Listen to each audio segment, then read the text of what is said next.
Gracias.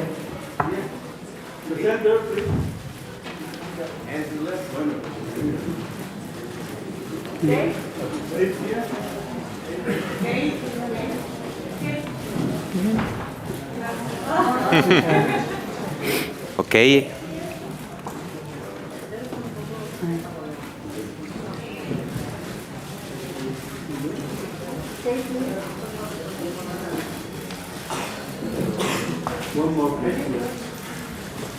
Ok, 10 segundillos. 10 segundo.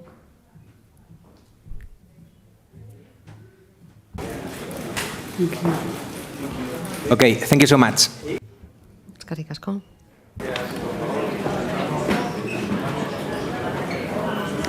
Ok. Arratsaldeon guztioi, buenas tardes a todos y a todas. Arratsaldeon. Si cogéis asiento. Sei zaitezte mesedez. Hoy tenemos con nosotros, Gaur, ojalá que lo diga, gurekin daukagu, sabéis, zagosan beharrik, tenemos ondo a dakizuen bezala, de uno de los premios Donostia de Donostia sarietako bat jaso duena, Kate Blanchett aktore eta ekoizlea. Hasteko, esan nahi nuen, Kate Blanchett izango dela izar klasikoetatik gertuen dagoen norbait, ezta? Baina hala ere, modernitatean erabat txartatuta dago. Beraren interpretazioetan pentsatzen jarrita, irudipena neukan, aktore gisa harridura ikur eta galdera ikur moduan funtzionatzen duena bere kanpo teknika askotarikoa da, baina barruko lotura bat harrigarriro adierazten du, bere pertsonaia gehienak mirari moduan deskribatu ditzakegu. Subjektibotasunetik, esan nahi dut, donostiarra naizen aldetik ohore bat dela Kate Blanchett bezalako aktore batek Donostia saria jasotzea.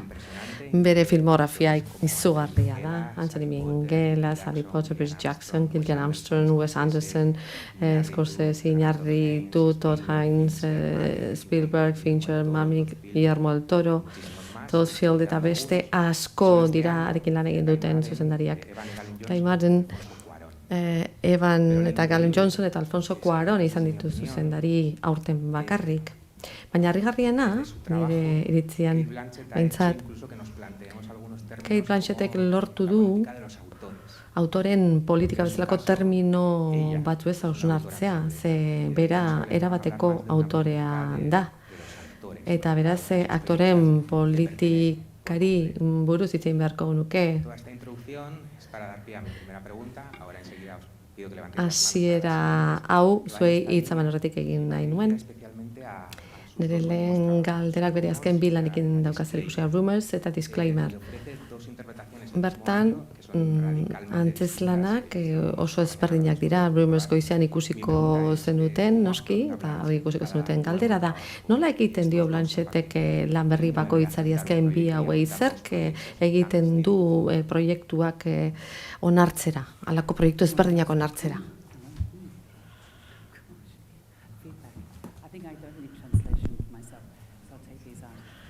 Ez, nire buruarentzat ez dute itzulpenik behar, beraz, eskerrik asko hitz adeitzu hiengatik. Nik uste dut esenak eramaten nauela, ez? Gasolina baliz bezala, erregaia baliz bezala. Une jakin batean gertatzen dena da, adibidez, Alfonso Cuarónekin eta Guy Maddenekin, baita Johnson anaiekin ere, ni ikusle gisa abiatu nintzen, fan handia benitzen, oso zalea benitzen, haien lan edokik ez. Eta nola egiten diete nire lanei? Bueno, baiezko ematen diozu, proiektu horietan parte hartzeko eskaintzen dizutenean. Enpresa horiek zerbait eskaintzen dizutenean.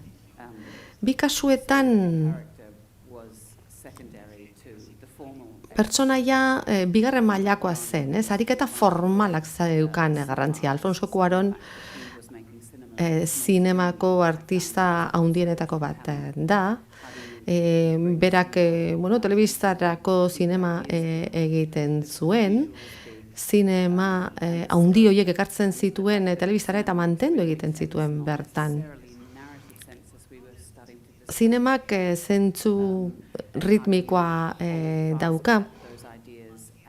Nola mantendu ideia horiek argi formatu hori aldatzean, ezta? Eta jendearen etxeetara eramatean. Tira, niri iruditu zitzaidan hor ikerketa garrantzitsu bat zegoela. Eta gai matenek egiten duena da zinema desmontatu eta berriro ere eraiki, ez deseraiki eta gero eraiki, ez? Orduan amets moduko zerbait izan zen, ezta? Oso ezberdinak ziren, behar bada aldea hori zen. Gelditu behar dut? Ez daukazu gelditu beharrik. Kaixo, Italiatik nator, oso urduri nago, bai ni ere ala nago. Gaur hemen egotea, sari bat jasotzea, baina zure bilbide osoari dagokiona, nola sentitzen zara? Mr. Ripleyren talentua ikusi nuen, alde batetik, eta orduan esaten zenuen, etzen eukala inolako presarik, ez? Oso paper garrantzitsuak eskuratzeko. Gero kritikaren saria jaso zenuen, eta orduan esan zenuena izan zen, ez duzula horrelako zaldi lasterketa moduko batean abiatu, baizik eta erronka kulturaletan, ez? Eta nola sentitzen zara gaur sari hau jasotzerakoan? Lehen aipatu ditudan bi horiek esan eta gero. Bueno, ez daukat gogoan zer esan nuen Mr. Ripleyren talentua filmari buruz. Izugarri gustatu zitzaidan Anthony Minghella zenarekin. Gaur egun etzen era horretan egingo film hori. Bai, badago beste Ripley bat oso, zoragarria dena, pertsonaia eta baldintza horiek ekartzen dituztenak. Ez daukat gogoan orduan zer esan nuen, baina uste dut behar bada enintzela implikatuta sentitu. Enitzen aktore bihurtu mundu bitxi honetan, ez? Baina askotan ambizio itsu bat eukitzen du jendeak, eta horrek harritu egiten hau, ez? Behar bada nerea mitokondriakoagoa izan da, ez da? Garruak izan ditu, ez arlo ezberdinetan, eta ustekoak hartu ditut, baina sariak ederrak dira, ez da? Kritikariek ematen dituztenean, adibidez, edo zure azten kultura batek eskaintzen dizkizunean, eta egin duzun lan hori estimatzen dutenak. Ez horrek sakoneko esanai bat dauka niretzat. Javier Bardemen eta Pedro Almodóvarren artean egotea hain handiak direnean bi hoiek, esanai berezia dauka niretzat, beraz oso eskerroneko nago. Eta ez dut inoiz arinkeriaz hartzen sari bat jasotzea, beti aldi berean, ez usteko hartzen dut, ezta? Sorpresaz hartzen dut baita ere, zinemaren munduan ibilbide bat egin izana, antzerkia izan da nire maitasun benetakoa, ez da? Zean zuzenean antzezleekin lan egiten baituzu, eta zinean pixka bat apartatu zaitezke, eta batez ere streamingean, ez dakizu zenbaitek ikusi duen. Alegia zenbat begi parek ikusi duten zuen lana, ez da? Beraz, uste dut horrekin erantzungo dio dela zure galderari. Oso garrantzitsua da, saria. Zorionak, Kate. Sí, quisiera preguntarle a lo largo de su carrera. Bai, ni galdetu egin zuke ze lanek, ze pertsonaiak markatu zaituen gehien eta zuzendarien artean, gauza bera zeinek izan duen eragin gehien zugan, eskerrik asko. Gosh, I don't think I can answer that question. Ez dut uste erantzun dezakedanik. I mean, in a strange way, not consciously, unconsciously. Modu bitxi batean, edo modu inkontziente batean, is in a strange subconscious way egin and duzun you've done before. horren ondoren hartzen duzun edo onartzen duzun horrengo paper antidoto moduko bat da aurrekoaren aldean, ezta? Aukera duzunean Terence Malick batekin lan egiteko adibidez, I mean, the experience isn't seminal. behar bada muntaketa aretoan buka dezakezu, ezta? Photographers, it's the costume design. Ze azkenean ez dira soili zuzendariak, baita zinematografoak ere, edo da talde osoak, ez, talde teknikoak, makillajeak, hoie guztiak gidoilariak, gainerako antzezleak, alegia talde osoa da garrantzitsua. I'm always grateful Beraz, directors, ni beti and sometimes it's writer-led, eskerroneko egoten naiz, zuzendari hoien aurrean. that takes you by surprise. Zenbaitetan, bueno, They see in you ustekabean harrapatzen zaituen zerbait eskaintzen dizute, eta zugan ikusten dute zuk zer horrek ikus ezin dezakezun zerbait. one for me that happened was working with Eta adibidez, Todd Fieldekin lan egin nuenean, tarren, a mountain that I didn't even niri iruditzen zitzaian horrelako mendi ikaragarri bat, nik nekien nola igo mendi horretara. Eta, bueno, benetan oso larrituta nengoen, ez da? Baina urten poderioz ikasi dut nola lortu beldur hori emozio bihurtzea, ez da? Nahiago nuke hori maila geopolitikoan gertatzea, ez da? Beldurretik emozio etortzea. Bueno, hori adibide bat besterik ez da, bestelako asko izan dira bizitzan eta suerte ikaragarri izan dut, ez hain zuzendari zoragarriekin lan egin dudalako eta aukera bikainak eman dizkidatenak. Horietako batzuk funtzionatu dute, beste batzuk ez, baina horrek ez du esan nahi esperientzia bera zoragarri izan etzenik. Bueno, felicidades por el Zorionak Donostia sariagatik eta plazera handia da zu hemen ikustea eta pena handia da Pedro Almodovarrekin egin behar zuen film hori ez ikusi izana, ez? Ez dakit berarekin hitz egin duzun, aukera ikusten ote duzuen gerora hori gertatzea eta nola dagoen zuen harremana. Eskerrik asko. Pedro and Bai, nik etengabe hitz egiten dute Pedrorekin. happy for him in Venice. It was just a glory. And Eta, bueno, ikaragarri postu ninduen Veneziakoak ez da, eta azkenean ona ene badator zoragarri ez da, bere sari hartzera. that he and Penelope were there at the Goyas for me Unkitu a few years back. egin ninduen He was a man of great taste and Goiatan egotea bera eta Penelope Cruz, baita ere, gustu handiko gizona da, badaki zer egin dezaken une jakin batean. Eta noiz behar duen filmaketa bat egitea, ez da, 20 urte daramatzagu hizketan, eta egunen batean behar bada, film hori egingo da, ez? Baina artista batek joan behar du, joan behar duen leku horretara, ez? Eta horregatik his work is bera make the work he makes because he makes it in the way that berak izugarrizko talentua dauka, beste inork ezin du egin ark egiten duena, ez? Eta berak nahi duen moduan egiten du, eta nik hori izugarrizko errespetu hartzen dut. Kaixo, zorionak sariagatik. Nolako izan zen the unspeakable Lidiaren pertsonaia eraikitzea, ez? I think we're all despicable in the end. Some of us are just better at hiding it than others.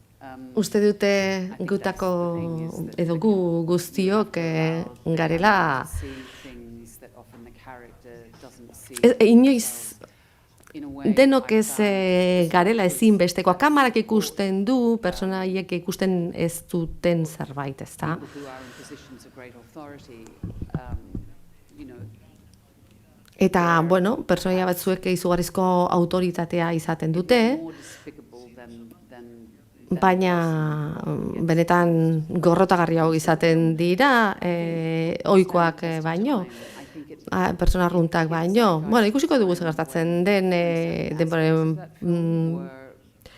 poderioz film honekin, buzzy, but I think garai hartan, bueno, gai bat puripurian zegoen, eta, bueno, esango nuke, Todd Field was reaching for, and I think it's Todd Fieldek aipatu nahi zuen horretan sakontasun handia zegoela sorkuntzaren prozesu horrekin, zenolako indarkeria moduko zerbait dagoen horretan, ezta, eta boterearen gehiagikeria sistemikoak. Nik uste dute, bueno, denborak esango digula, ez, hori noran zabiatuko den. Zorionak sariagatik, nik ere. Zure filmografian zehar, era guztietako rolak izan dituzu, pertsonaia jokatu dituzu. Gustatuko litzateke horietan guztietan pentsatzea, eta zeinekin pasatu duzun ondoen, zeinekin gozatu duzun gehien, eta zein egin zaizun behar bada zailena. Eskerrik asko.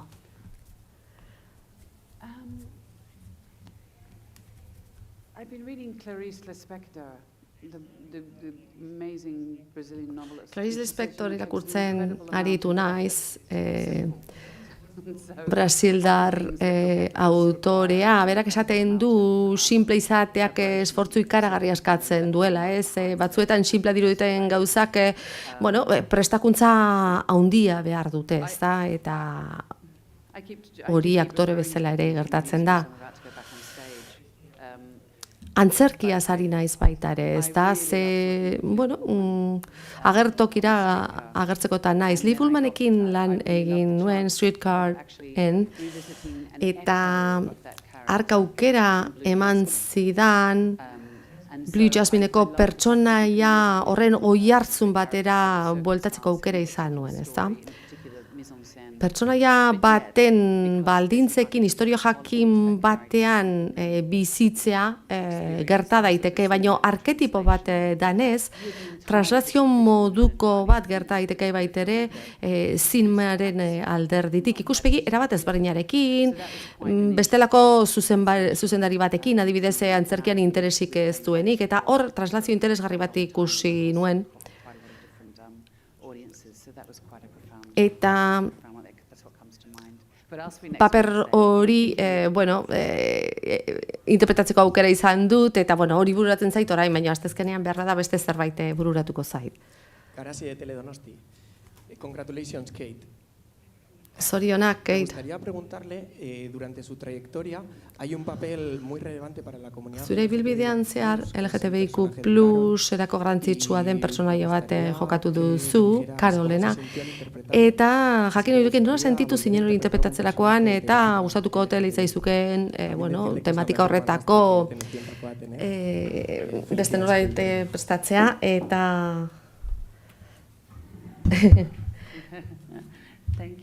ama orderik onena zarelare esan nahi nizuke.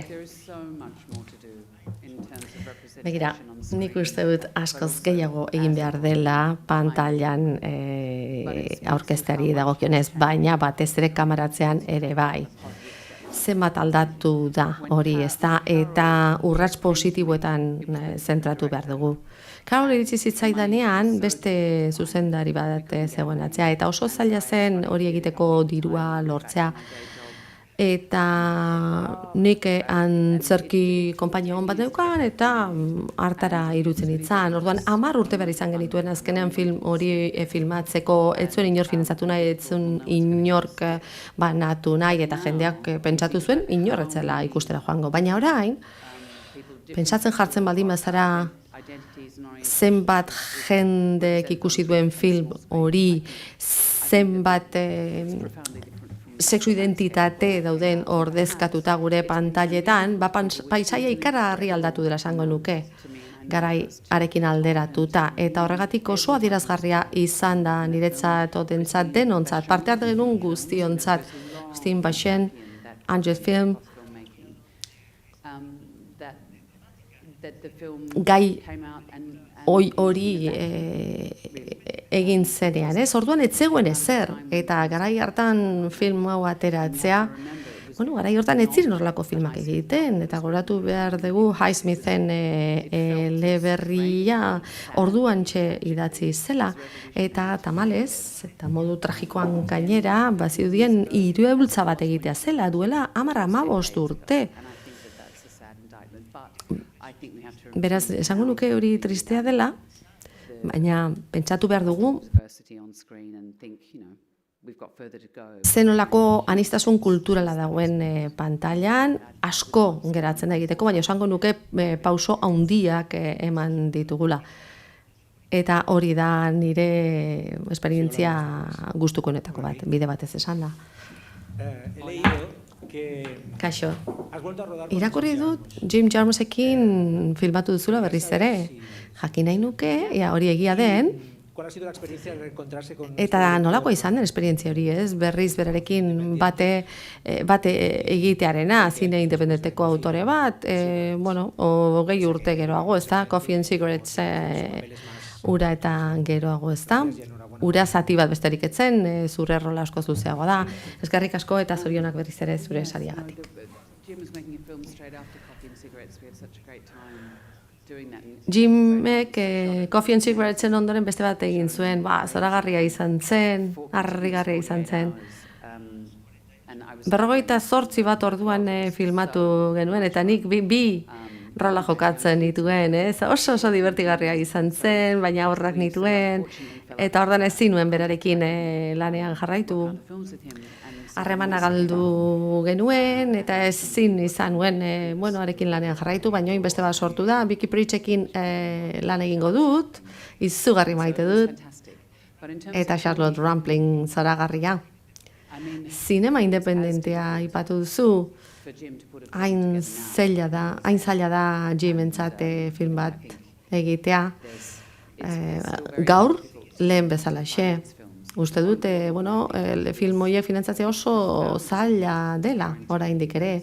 Eta gainera oso zaila da bermatzea, ikusleak aurkituko dituzula, ez? Film hori ikusteko zenbaitetan, filma egiteko, filmatzeko dirua aurkituko duzu, baina hor kontratu batzuk sinatu behar dituzu, eta gero film horiek ez dira ikusten. Horregatik, zinemaldiek ezinbesteko zeregina dute.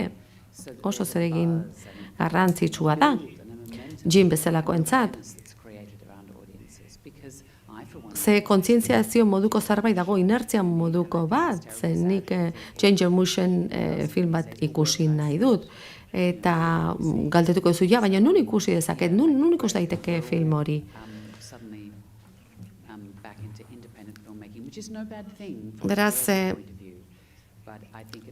sormenan ikuspegitik ez da txarra zinema independentean sartzea, baina hor erronka handi bat dago. Gero oso zaila delako zinema hori ikustea eta zinema hori banatzea. Gero eta zailagoa da.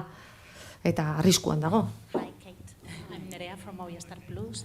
It's amazing to have you here. Congratulations. Kaixo, Movistar Plusetik nator, harrigarria da zuen edukitzea, zorionak esariagatik. Rumors, oso film bitxia da, sarkastikoa, iluna, botere politikoari buruz hitz egiten da. Ze gustatu zitzaizun proiektu horretaz zure pertsonaiaz, eta nun lortu duzu aleman azentu perfektu hori, ez nuke esango perfektua denik. Baina beti nahi izan dute gain Marinekin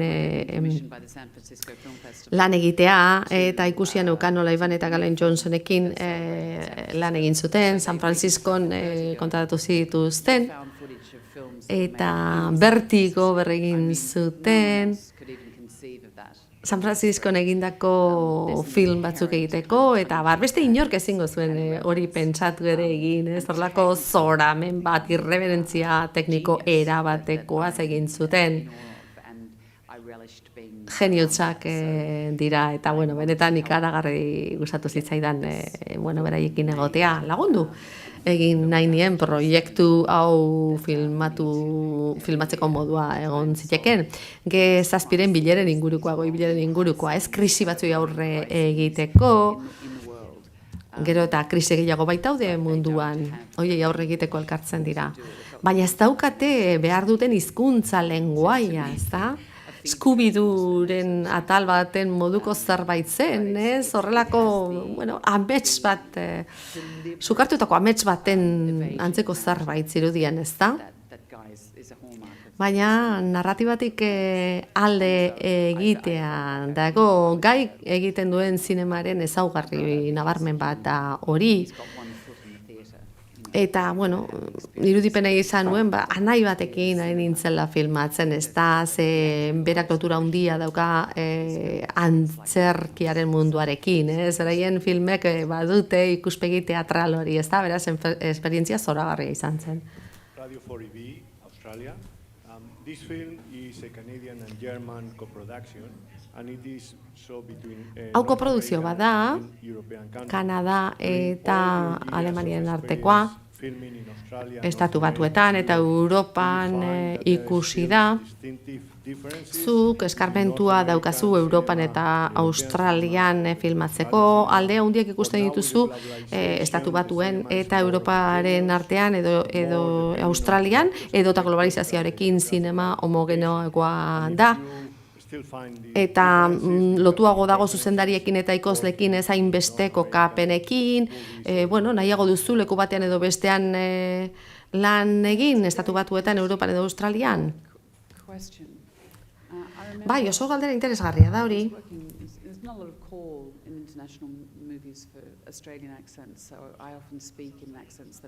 Bueno, azentu australiarrak ez dituzte maiz bilatzen.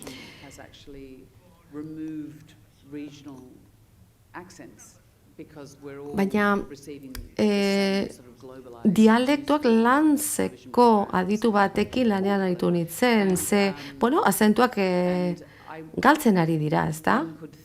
Berdintzen ari dira horiek denak, eta pentsa genezake jendeak gauzak egiten dituela, baina ez dituela ondo egiten, alegia historia orokorrak egiten dituztela. Nik ez dut uste horrek sorkuntzaren heriotzak harriko dutela. Nik uste zenbat eta zehatzagoak izan aleginak, orduan eta indartsuagoak dira. Horregatik da Donostia hain ederra, hain bikaina bertako filmak egiten direlako, eta horiekin batera nazioartean filmatzen diren filmak ere etortzen dira.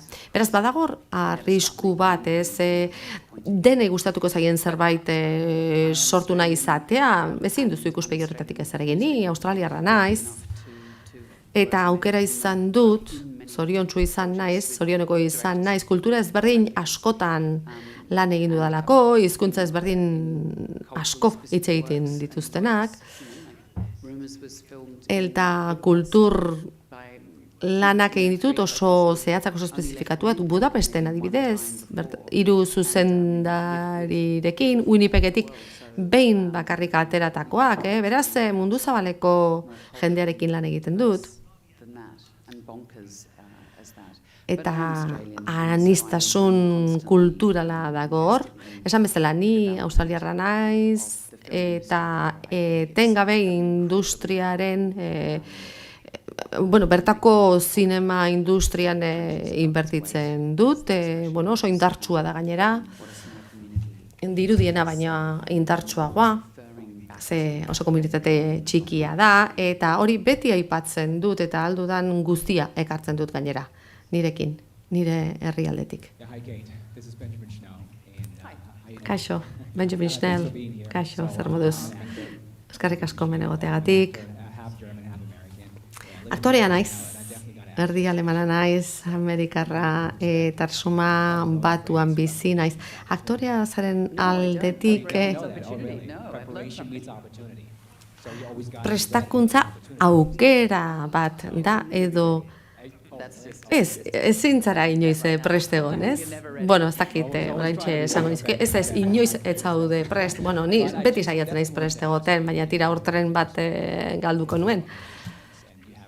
Aktorea zaren aldetik proba bat egin ondoren, edo proba baino gehiago egin ondoren, momentu batean pentsatzen duzu, probaietan zentratu behar dut, edo norbait ezagutu behar duzu aukera bat emango dizuna, eta gero aurrera egingo duzu, zein da zure aholkua, ni bezalako norbaitentzat mapan jartzen saiatzeko, hurrengo mailara iristeko.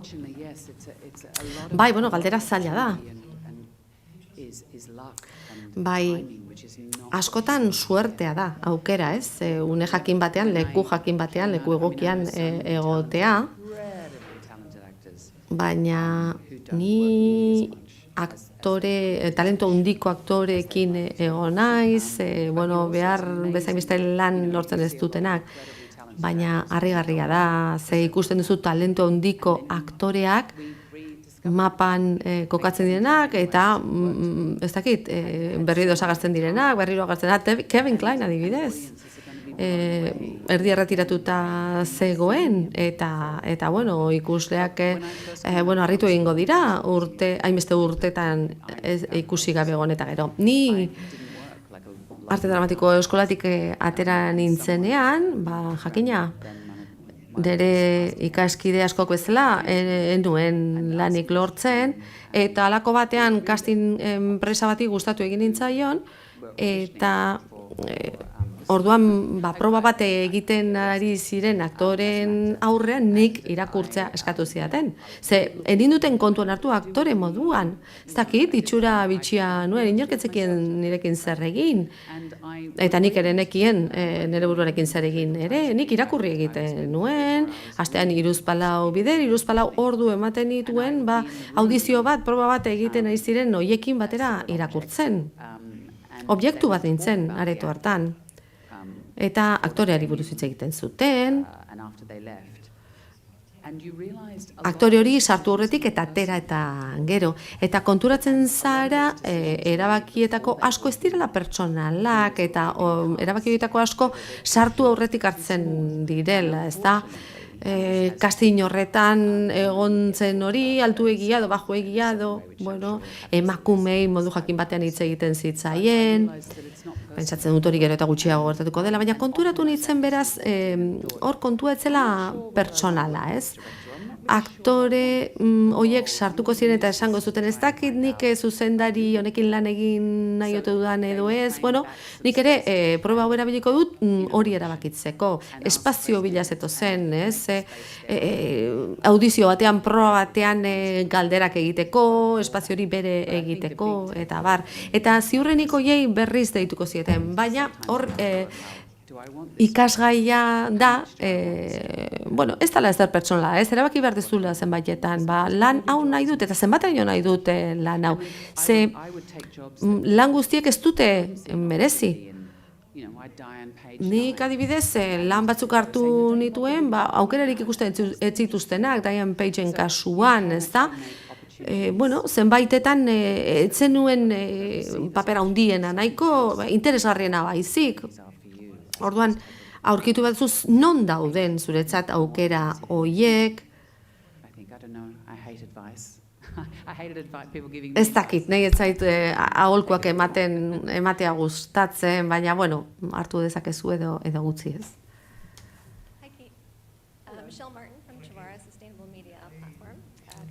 Kaixo, Sustainable Mediatik. Zorionak esariagatik, eskerrik asko zure denbora gurekin partekatzeagatik. Batez ere ikusgarritasuna emateko klimaren aldaketari denbora emateagatik, ez? Arreta gehiago jaso dezan gai horrek. Aldaketa batzuk badaude, konpromiso batzuk ere bai, industriari laguntzeko, jasangarritasuna lortzeko. Bai, gurea oso industria publikoa da, hori argi dago, dokumental asko egiten ditugu, klima aldaketari buruzkoak, klima aldaketa antropogenikoaz, desastre klimatikoa horratzean dago, baina zenbaitetan aldaketak oso mantso egiten ditugu, modu jasangarriago batean lan egin beharko genuke, nik esan bezala antzerkiaren munduan konpainia handi bat izan dut, indartsu bat izan dut, eta berdea izan nahi nuen, liderra, hor agindu moral bat dago. hor aukera haundi bat dago gauza bestera modu batera egiteko, modu jasangarrioan egiteko. Industria askok denbora luzea behar izan dute hori egiteko, baina nik esango nuke zinemaren industria oso azkar aldatu zela pandemian zehar, gauzak egiteko beste modu batzuk aurkitzeko, halako batean dirua zegoen, COVID arduradun bat egon zedin, denok seguru geundela ziurtatzeko. Eta nik elkarrizketetan esaten nuen, eta zergatik ez daukagu ekologiaren ordezkari bat? Hori preprodukzioko parte izateko, ze horretaz arduratzen baldin bazeaz soilik filmatu bitartean, ez du halako eragin bat izango, ezta? Guk film bat egin genuen Warwick Thorntonekin, hemen egon zena, eta erabaki genuen modu ekologikoan berdean egingo genuela. Denbora asko behar izan genuen hori antolatzeko, ze egiturak ez daude behar bezala kokatuta, ez? Eta plangintza handia izan zen, dirua kostatu zitzaigun, baina, beste alde batetik aurreztu zigun, beraz, neutroa izan zen kostuari zegokionez. Beraz, zenbat eta gehiago lan egin modu horretan, orduan eta txertatuago egongo dira horrelako ekimenak lan egiteko moduan, eta orduan bai neutral edo neutro bihurtuko dira. Eta esan bezala, aipatu dudan antzerki konpainia horretan, diru asko aurreztu genuen, eta jende asko erakarri zuen, karbono urratsa oso baxua zela jakintzutelako, eta, beste kasu batzuetan, elektrizitate askoz gehiago erabiltzen da, eta, hor argi geratu zen, gauza bestera batera egin daitezkela, ez? Eta horrek ekartzen du baita ere pentsatzea nola egin dezake gauza bera jendeak etxean, ez da?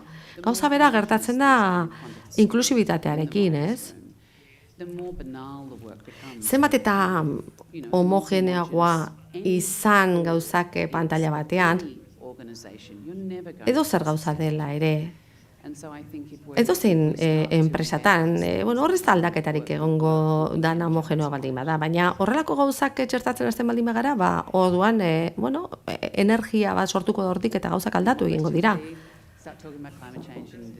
Galde gaiagorik ez, azkenean, klima aldaketa zizketan hasten zenean, jendeak alde egiten du, baina tira, nik uste dute sexia dela, bai, sexia da, dudarik gabe. Soy una apasionada de tu trabajo como actriz. Te felicito. Zorionak. Zoriagatik.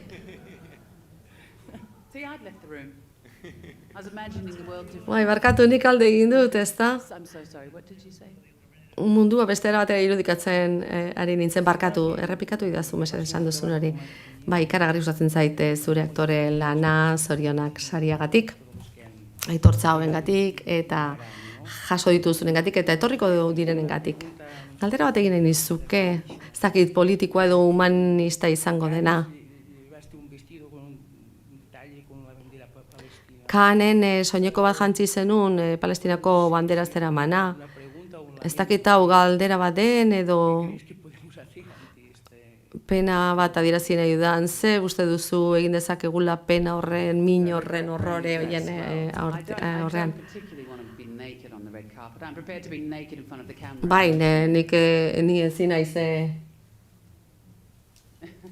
biluzik agertu, bai, soineko batera manuen, bai.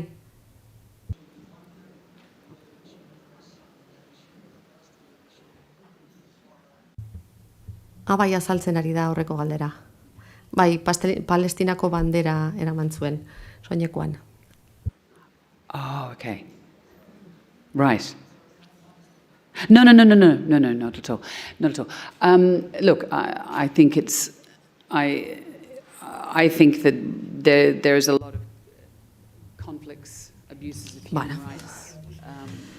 conflicts that we can see in Giza eskubideen inguruan urraketa handia gertatzen ari dira, horietako batzuk ezagutzen ditugu, ez ditugu ukitu ere egin, eta, bueno, ezintasun izugarria sentitzen dugu. Mundua oso komplikatua da, eta nik uste dute, bueno, zure burua adierazpen bat egiteko eskubidea oso garrantzitsua da, demokrazia batean bizitzaren parte da, elkarri entzun behar diogu, eta ikuspegi guztiak entzuteko aukera egon behar du, hor zauri asko dago, baina ez dut uste, auzi horiek konponduko direnik alfombra gorrian edo nik horren inguruan adierazpenak egiteagatik.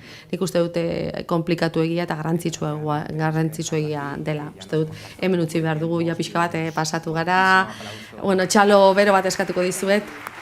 Eskerrik asko.